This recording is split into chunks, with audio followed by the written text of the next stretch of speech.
In this video, I'm going to tell you all the stuff that I've learned over the years about how to handle yourself professionally when taking commissions, how to handle yourself artistically when taking commissions, and any tips that I can remember along the way that are going to make this process a lot less painful for you and a lot more rewarding for the people that you're doing the commission for.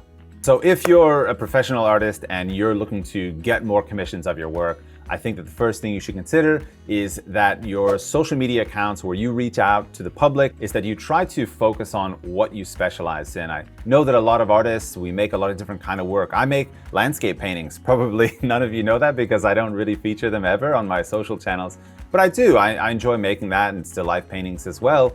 But what I really focus on through my social accounts is portraiture. This is something that I think people understand. It's something that everybody really wants to learn about. And because of that, it attracts a lot of people to me that have that as a focus, either that they want to commission a work from me or they want to learn about how to make portraits in graphite or in oil paint.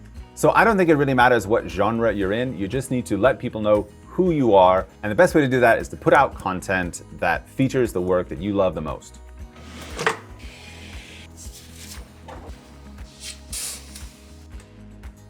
So the process of making a portrait commission can vary because, of course, a lot of different artists work in different ways. But there's a few consistent factors that I can talk about, and I want to share them here. So naturally, you're going to get people contacting you, asking you first, do you take commissions? Now, everybody's going to have a different answer to that as well. My typical answer is, I do take commissions, but it kind of depends upon the project. This starts a conversation in which they want to describe to me, what they have in mind. Now, some people are going to come to you with a project that sounds super exciting and interesting, and other people are going to come to you with projects that, quite frankly, though it could be interesting to them, might not get your artistic juices flowing. And that's totally fine. They want a commission, but you just might not be the artist for it. Now, let's say that they come to you with an idea that's a good fit. They want a portrait of their children, and you make children's portraits all the time. These two things can work really well together. You continue down the line into the conversation about taking that commission.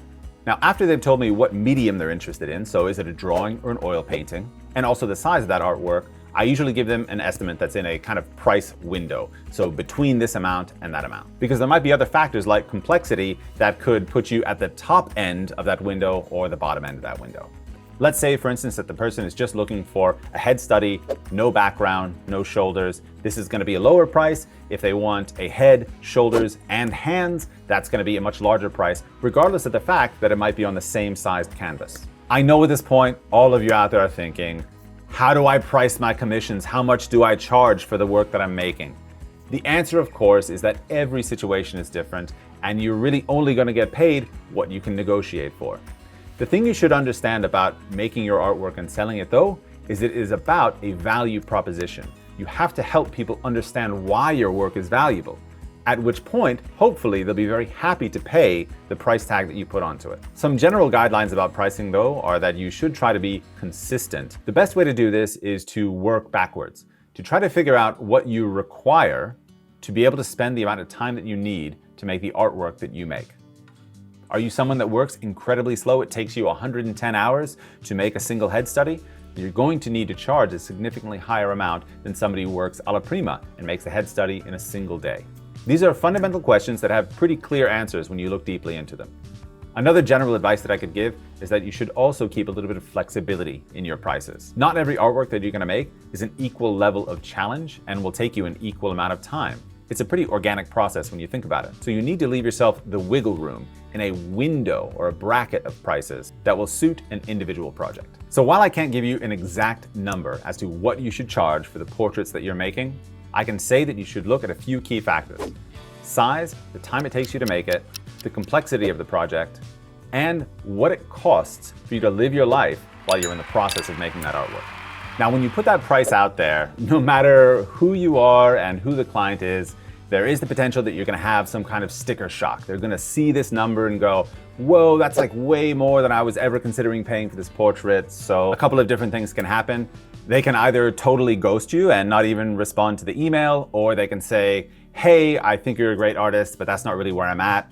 Alternatively, they can also say, that's not going to be a problem. Something that's super important to remember is that probably 20% of the people that get in contact with you are actually prepared to go through with commissioning the final artwork. But I guess what I'm saying is, don't put too much pressure on every single individual person that gets in touch with you about a commission. A lot of them are just testing out the waters, and the best thing that you can do is be nice and polite and informative, because who knows, maybe one day they will be ready to take that commission on. So by this point, we already understand what the project is, what the medium is, what the size is, and that what you've set as a price range is going to be okay to them. You need to start to talk about how the process is going to unfold and the things that you need to do before anybody can start work. Now, as an artist, I think about this a lot from the artist's perspective and keeping us safe and keeping us from working for free. So there's going to be a contractual agreement. It's probably not something that will ever make it to court, and I'm not even sure if you did get to court whether a signed document would stand up to legal scrutiny. But what I can say is that good fences make good neighbors. So a good contract between you and your client is going to make sure that both of you understand what's going to happen and how the payments are going to take place and how the work's going to be delivered. I like to send this forward to the client for them to look over before we even say that anything is set in stone, just so they get an idea of what that process is going to be, because there is something in it that they might not be comfortable with. And this is where it comes to keeping artists safe. By the way, portrait artists out there, do not work for free. Do not start working until you do this part. You need to get them to agree to pay 50% of the total commission price up front. This means that they're invested in you and your work and your process, and you can work comfortably with a peace of mind that no matter what happens, the time that you've spent and the blood, sweat, and tears that you put into this project are not going to be without remuneration. So within this contract for commissioned artwork, there's going to be a few bullet points. We're going to talk about the size of the work. We're going to talk about the media that the work is going to be made within. We're going to talk about the time period in which that work is expected to be completed, and also some of the terms of the work agreement. And this brings up another pretty controversial one maybe, but it's the right of refusal. So what happens if you make this portrait commission and all the way through it, everybody's supportive, everybody's happy, the commissioner is happy, you're happy, and you deliver the final artwork and they realize that they actually don't like it at all? Hopefully you don't experience this, but it does happen. Now, by the point that you are submitting this final draft of your artwork for their approval, remember, they've already paid 50% a deposit to ensure that your work doesn't go without reward. This section about right of refusal states that if they refuse the final artwork, that's fine. They don't owe you anything more than what they already paid, but they also do not get their deposit back. Something else is important for you to know about the artwork that you're creating is that you will retain the image rights. So if this person wants to print the artwork that you made onto a wine bottle, strictly speaking, they don't actually have the legal right to do so. You maintain the right of reproduction. So if you wanted to make, for instance, prints of that artwork, you'd be perfectly within your rights to sell them if that's something you wanted to take to market. There can be additional agreements within contracts to actually also sell the image rights for reproduction, but that would mean that they would need to pay additionally for those rights. In general, I can't say that really every artist uses a contract like this, but over the 20 years that I've been making portraits, I've just found that all of these are really the important points that you should include and you should make your client aware of. Otherwise, there's an opportunity or a possibility that it could come up at a later date and you didn't already address it, and so it's kind of your problem at that point. By this point, they already know the price and the deposit structure, and all that's left to do is actually start the commissioned artwork. But this brings up the next complicated thing that you have to deal with. How do both of you settle on a source image or a pose or a lighting situation that's going to make everybody happy? Meaning that it's going to be a lighting situation that is conducive to the kind of work that you like to make, and also something that is going to be conducive to how they view that subject. In a lot of cases, you have parents commissioning portraits of their children, or later in life, children commissioning portraits of their parents. These are going to be people that they care about so much. These are going to be the most important people in their lives, and they're entrusting you to manifest a picture that also shows how they feel about that person. This, of course, represents an absolutely tremendous challenge. You need to both be yourself as an artist and be confident in your own style, but also you have to make sure that you're respecting their half of the relationship. I recommend starting with a series of images, 5, 6, 7, that you think all suit the kind of artwork you want to make. Go back and forth until both you and the client settle on one that satisfies the needs of both sides of the agreement. Now, what I'm describing here is optimally how you should do this as a professional. What can actually happen in reality varies wildly. People can have some random photo of somebody from their family 100 years ago generations in the past that they want you to make a highly detailed oil painting from, which is nearly impossible. They can have an underexposed picture that they want you to make look like the person was standing on the beach that day in the sunshine. There's all sorts of weird and frankly rather unfortunate situations that you can get into with commission requests. I just want to refer back to something I said at the beginning. You should only take commissions that fit your work and that are a project you're actually interested in. The reason I say this is not because I think that you have to be an elitist or you have to shut down projects that aren't super artistic. It's that I think if the project is not one that you find yourself really stimulated by, you're not really going to be able to deliver the quality of artwork that they're going to want in return. So it sets up a kind of bad premise for the whole client-artist relationship. Now we'll go back for a moment to the optimal process. In this situation, you and your client have both settled on a source image that works for both of you. It looks the way they want it to look, and it suits the style of artwork that you make. Then, of course, you're going to start making that work in your studio. You're going to have a good camera ready in decent lighting, and you're going to take photographs periodically and send them to the client for review. I would recommend that you probably start around the halfway point. Because we all know once you get a block in on the paper, whether you're working constructively or visually, whatever it is, there might not actually be a lot to look at. By the time you get halfway through the work, you've made some pretty concrete, creative choices about the lighting, the value key, the arrangement of the pose. All of these things are going to be ready for someone to actually take in and review, and will have some substance to them that's worthwhile to talk about. It depends from artist to artist and client to client how much input they're going to want to have and how often you would like to send these out. Like I said, I try to do it at least 3 or 4 times throughout the process, starting at the halfway mark. And eventually we're going to come to a place where the final draft is there. This is where I want all of you to stop and remember something.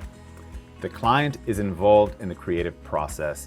They are a valuable part of bringing this to fruition successfully. And let me tell you now, it might not happen every time, but it definitely will happen, that in this final draft, they're going to have issues, problems, things they want fixed.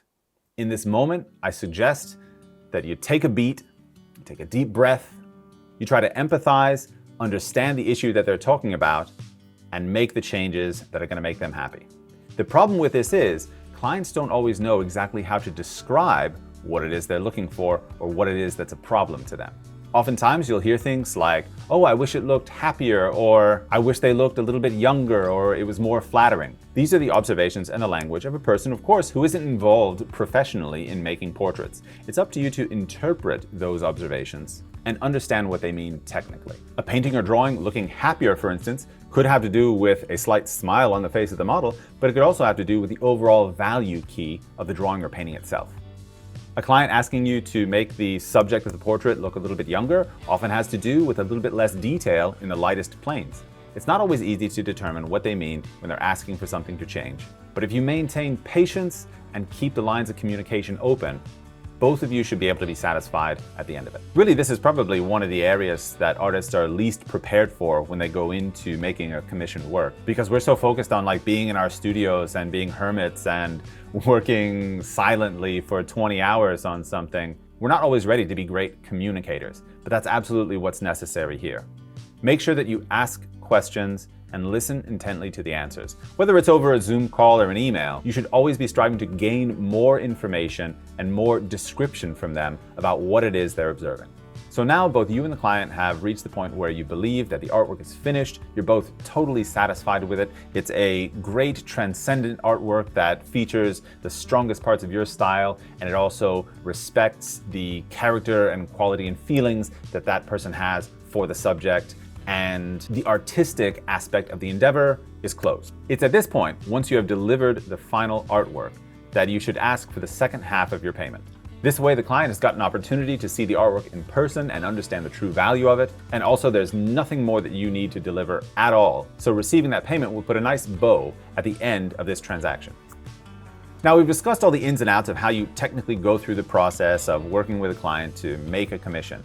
I just want to mention a couple things that I think are really fundamentally important. If you're going to be a professional portrait artist and take commissions, or even if you're going to be somebody who is going out and commissioning an artist, the agreement should start with a client having a fundamental appreciation and respect for that artist's artistic expression and output. They should really love the work that you make already and want to see how you envision the person that they want you to draw or paint. I bring this up because the opposite of that would be if someone comes to you with a photograph that is more important in terms of its representation than what your artistic output is. This is going to put you in a position where you're constantly making excuses and apologizing for not being as photographic as the photograph is. And in a sense, will probably leave you feeling very dissatisfied with your side of the relationship. After that, the best advice I can give you about being an artist that takes commissions is remember that you're always there to communicate. You're just meeting with another person who appreciates art just like you do, and that if you two can share that common ground and find a connection, both of you are most likely to come out happy at the end of it. And you might even find that after this commission, you have a collector of your artwork for years to come.